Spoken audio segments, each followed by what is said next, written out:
Hi everyone. Today I'm going to be doing the first of several videos about my plans for my channel coming up in the year of 2024. And this one is going to be talking about why I, for the most part anyway, decided to, stop following the advice of people in the how to improve your channel, how to improve your content niche. I mean, this is in no way a personal insult against any of them. I do believe they have, a lot of good general advice and particularly good advice for people in certain other niches, but I just feel like, for me, it was holding me back from, like embracing the kind of personality and content I want to do on YouTube and making me feel like my channel has been, a complete failure just because I'm not triggering the algorithm more. And, obviously I'm going to like get in more detail to all those different points, but this is in no way, like saying like I think they suck or you shouldn't watch them or take any of their advice at all. I just came to feel over time like it just really isn't relevant to what I'm doing. And it's, I guess, because I'm a writer and a lot of my channel is, like booktube and authortube stuff, there's lots of, relevant crossover. So like, for example, when you're like getting started as a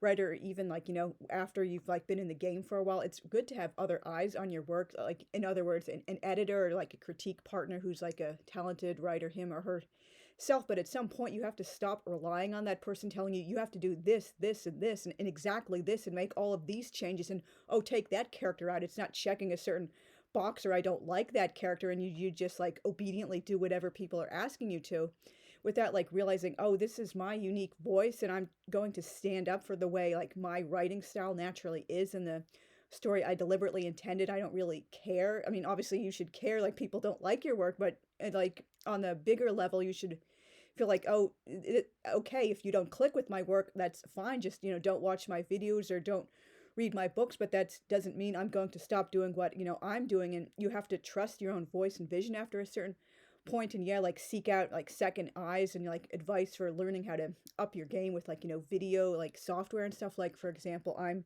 going to start doing researching like overhead cameras so I can do better on writing demos when I do some of my pen videos. But like, other than that, I don't need someone telling me, oh, you do exactly this all the time. I'm going to just like, do a little bit of my own research for areas which are relevant, instead of like, oh, someone needs to hold my hand every step of the way. I just feel like I've, grown beyond my like early wonderings of how to improve my channel, which is, what we should all strive for, whether we're, like writers or like doing YouTube or just anything that's relevant. And I also feel like many of these videos and the content creators, they're like not really especially geared towards my niches, which are like on booktube and authortube, and I'm getting a bit more into pentube right now. And also I still do have some plans for in future doing some arttube videos, which I know I've been promising for a long time, but maybe in the coming year I finally will start doing a couple of arttube videos here and there. Like, for I know two of them in particular, they like admit their primary audiences for women doing like small businesses, and like some of them are just, small businesses in general. Obviously I'm not doing videos to promote a business. Yeah, it would be nice if people like decide to buy my books because of my videos, but that's not the reason I started making YouTube content seriously.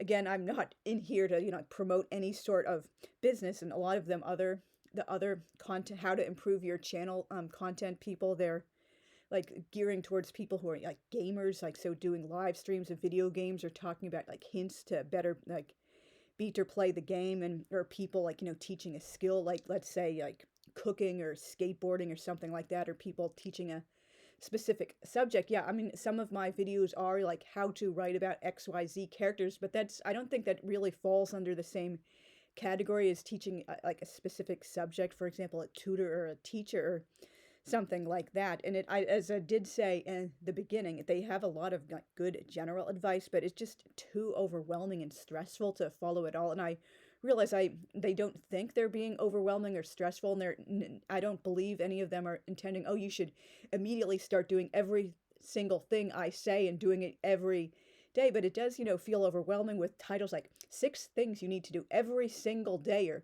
how to, oh my gee, blow up your channel in the coming year, or like how to go from 10 or 100 subs to 100,000 subs. That's like seriously so stressful. And I really don't think I would ever do like B-roll footage or like slow-mo or like playback or just like filters. That's just, not who I am at all. All I really wanted, like going in watching these videos, was like general advice about like, editing and thumbnails and like lighting and a few basic, technical stuff here and there like that, and maybe like how to title videos and stuff. But again, like ultimately you have to realize like this is who I am, the natural YouTube personality that's evolving, and I'm just going to, take it from there instead of letting other people dictate to me. This is exactly how you need to be editing and the exact type of content you need to be doing and like this and that and like do it exactly this way because you want to blow up, OMG, and like get like monetized. Like frankly, I really don't care about being monetized ever or like blowing up. Yeah, who wouldn't want more subscribers to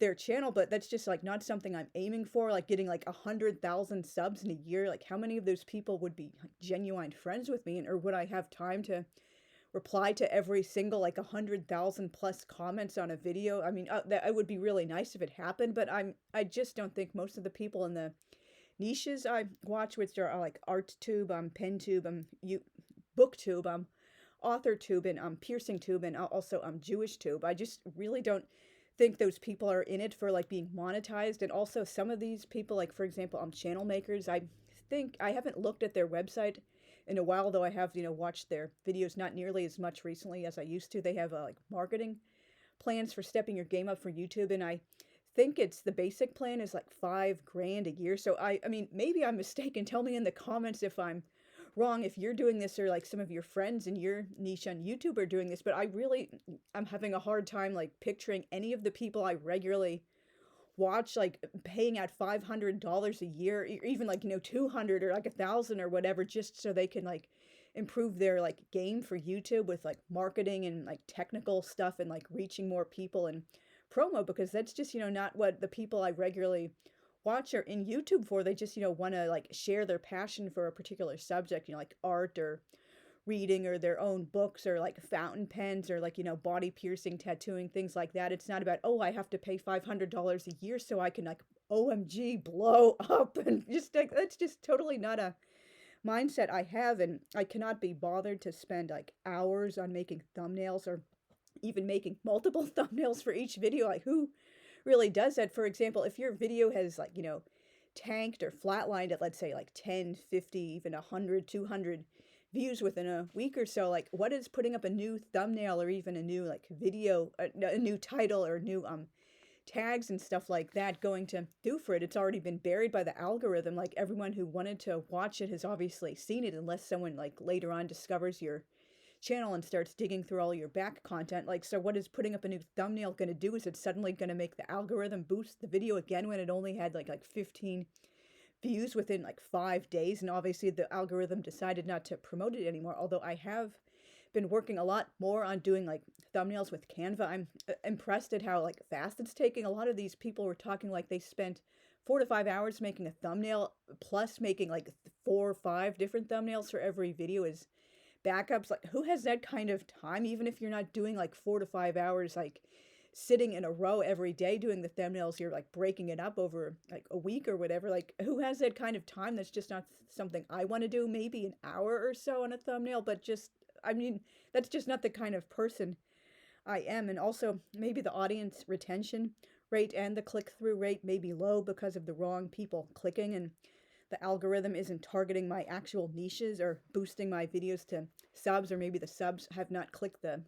notification button. Like for example, when I have looked at my analytics, I'm really surprised to see what some people have clicked on these videos from. Like they were like popping up or recommended after they watched other videos, and these videos, they have absolutely zero in common with like anything on my channel, or that video in particular. Like for example, like Aquaman movie or something like that, or just something totally weird and off the wall. So like why was the algorithm even recommending like a book review of a historical fiction or like a serious like historical nonfiction book or like writing guide or anything like that based on a video that had like 100% nothing to do with anything at all in my channel? That's just weird. And yet, believe it or not, the algorithm does exist. Some of these like content, like how to improve your channel, people, they're like, oh, they kind of like make fun of people. I mean, not maliciously, but just like saying, oh, the algorithm hates me. No, that's not true. You're just not putting in the work and not working hard enough. And that's makes people feel like, they're just failures. It's, for example, when people like complain, like they're genuinely like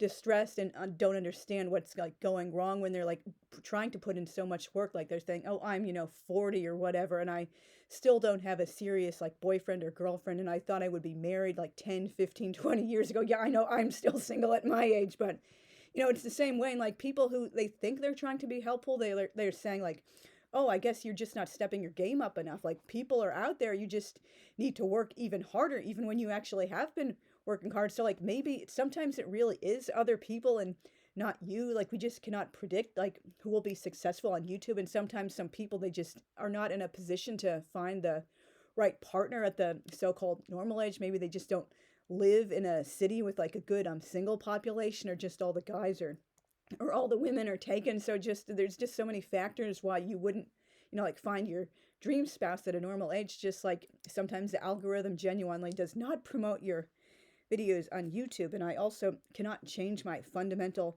personality. Like an outgoing, bubbly, energetic person I will never be. And like, for example, Nate Black, who used to be with Channel Makers, but now he left them. No hard feelings, to just go off on his own separate channel. He's in several videos, he's like, oh, you need to be more energetic no matter what. Like, I'm not gonna make myself like, oh, hey, today we're talking about giggle, giggle, giggle, all the things and all the feels and all the books. I hate that phrase so much, and just like sounding goofy, and just that is totally not my personality at all. I'm not gonna do like, force energy into I'm not saying like I'm gonna talk like a total like, flat monotone or anything like that, but it's just like I'm not like someone who's like totally outgoing, like extroverted, like full of pep. That's just totally not my personality. And many of the YouTubers I regularly watch also have like similar serious personalities, and believe it or not, people still like them. And some of these people don't even put any effort into thumbnails. It's like they just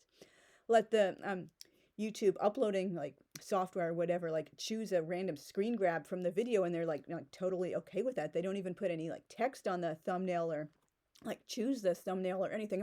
Of course that works for some people. I prefer to do like more like not professional looking, I would say, just like more like deliberate thumbnails, and just letting the YouTube like machine like automatically choose the thing for me, because I realized maybe people weren't clicking so much if they're not already knowing me, and I'm just, like very serious and intellectual. I'm not going to like change that to do like all these like, giggling pep thing. And this is, and again, like ties back with my writing. I think this was 2011 when I was still trying for traditional publication. I decided to go indie in 2014. So anyway, I was doing a lot of like contests and like, how to improve your query in first 250, like networking events and the writing blogosphere. And like several people, I do believe they had good intentions, and this was obviously what they felt people were supposed to be doing in the modern era. They really didn't like the first like 250, 300 words of the first book in my series that is now called The Saga of the Sewards, and I completely agree. The first draft, which I wrote on the 7th of December of 1991, yeah, believe it or not, I started that book like 32 years ago. That's when I think it was like April 8th of 1993 when I finished that first draft, and I've like very, very radically rewritten it several times since then. I still have one more radical rewrite coming up. But anyway, like looking back, I do realize the original first like 250 words from 32 years ago, it's pretty bad. It's just, a lot of like backstory, info dump. It's not like an active story at all. And these people were saying like, oh, you need to do more showing instead of telling. I do think they're like, oh, show everything instead of directly telling anything is like way too overused. I'll possibly do that in a future video upcoming. But anyway, they were like, oh, do some body language about Max seeing his crush Al. Yeah, Al is a girl. It's kind of, I guess, realized in hindsight, it's kind of a funny joke. She's so like girly girl and feminine, but like two of her three nicknames, like Al and Alex, they're just like you would expect a tomboyish girl to go by, instead of like you would expect someone like Al to only go by the nickname Allie instead of Al and Alex. But anyway, oh, do some more body language about him, like, oh, sweaty palms and pounding heart. And yeah, I did do that, and I felt gross and dirty and compromised the entire time I was writing those 350 lines. Max, he styles himself as like a young, hot, blonde Clark Gable. This story begins in the summer of 1941, so obviously that's a current like film star for him. He thinks is like the total epitome of a manly man he wants to emulate, and I admit, he's a cocky little bastard for like much of his existence, and that's what one of the things I love about Max. Like, and Max just seemed like not Max in these like gross. I felt so gross and dirty, and like I was compromising my values and my writing style and Max's character when I was writing these 250 lines with these like, goofy, corny, like saccharine, like over the top descriptions of body language and oh, his madly beating heart, oh, and his palms were sweating and he was so nervous. Like, that's not who Max is at all. And I was just like completely doing a different writing style than I normally am drawn to at all or would even think of on my own just because I was following other people's advice too closely. And I felt so much better when I rewrote the opening, like I believe it was the third time. It's genuine to who Max is and to my own like writing style, both in general and for my Atlantic City books in particular. And it was not like, oh, I'm just going to follow what other people do because they've been convinced that's how you can only write in these days. And so it's the same way for my YouTube. And most of my videos do not answer questions. I have tried in a few times in the past, like how to do this, and I still do that when I'm doing like writing guides. Like, for example, I think I might have had another writing guide since, but I do one of my fairly recent ones with like how to write a traditional slash and pre-Vatican II Catholic character in historical fiction. And I've also done a few others like how to use regionalisms and like regional dialect in your writing, and also learn about my own Pittsburghese English. That video still has only like 10 views to date, and only one person commented on it. So I guess, that really didn't fail. And like, for example, on BookTube or in BookTube in particular, or just like any other video I watch, like, well, obviously ArtTube, there's going to be a lot of how-tos, but other like niches like BookTube or PenTube, for example, it's like, oh, this is my like fun library haul, or like some books I bought from Amazon or not Goodreads, like Ex Libris or Alibris on Black Friday, Cyber Monday, or some other like a Memorial Day sale or something like that, or just like, or here are the books I'm going to be reading, or pile of possibilities for this like readathon, like, the Vikings or something that like a theme like that, or my monthly or mid-week or mid-month wrap-up, whatever like that. How is that answering a question? Like, seriously. And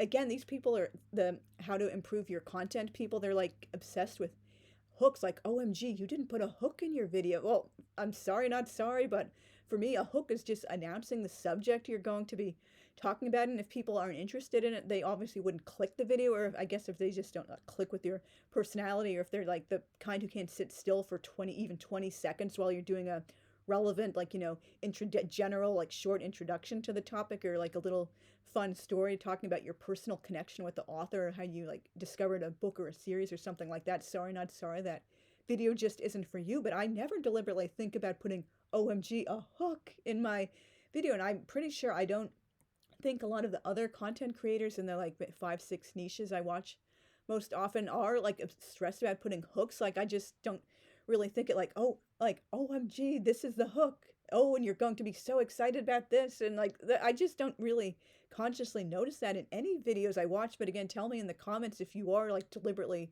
trying to put a hook in your videos. And again, like, I won't spend like hours editing videos. Some people say they spend 1 hour editing for each second of video. Seriously, what are you doing that requires that much editing? Like, my longest video was Bartolomeo Pinelli's Illustrations of the Divine Comedy. I'm not exaggerating when I say that was like an entire day project, putting that video together. First, like, gathering the images, putting them in the order of, the cantos they're illustrating, like writing a little bit of text about each of them, and then like, filming the video, like inserting the images and like editing out like frames where I put deliberate silences or messed up or something like that, and then putting the text in, then, watching the playback. And I probably did like playback several times while I was doing some more edits, and then uploading it and creating the metadata. And I like got one dislike before I even got any comments on that video. I just felt like that was a waste. Why would I ever spend that much time on a video again before I have like a determined, committed audience I know will be like watching my videos and leaving lots of comments like that. And again, I really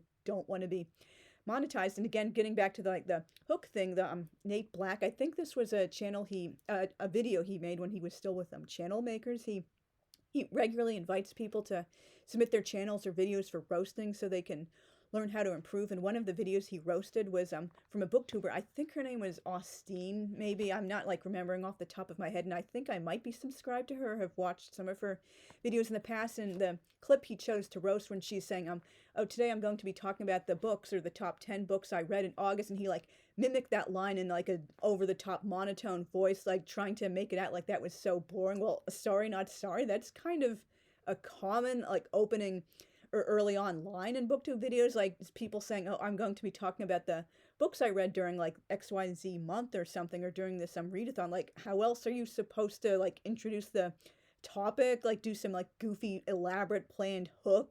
Just again, that's just, you know, different things work for different people. And a lot of the advice these like, you know, improve your channel like niches content creators are giving, it just seems like maybe it would work for someone more geared towards like monetization and OMG blowing up your channel and getting 100,000 or 1,000,000 subs in a year. But that's just, you know, not what I'm doing. I just want to be genuine friends with the people who watch my videos and help people out. Like, oh, we have common interests and like we like reading, or they're interested in my books, they want to learn more about how to improve their own writing. They're indie writers themselves, or they're interested in like fountain pens or doing art with like colored pencils and pastels. I really am overdue to do a couple of my ArtTube videos in the coming year, or at least showing off my supplies. I'm not promoting a business, a small business or a large business. I'm not like a gamer. I'm not like teaching a skill like cooking or something like that. I just, you know, want to talk about like books and like pens and my writing and like my art supplies and stuff, and just other things here and there that interest me. So I'm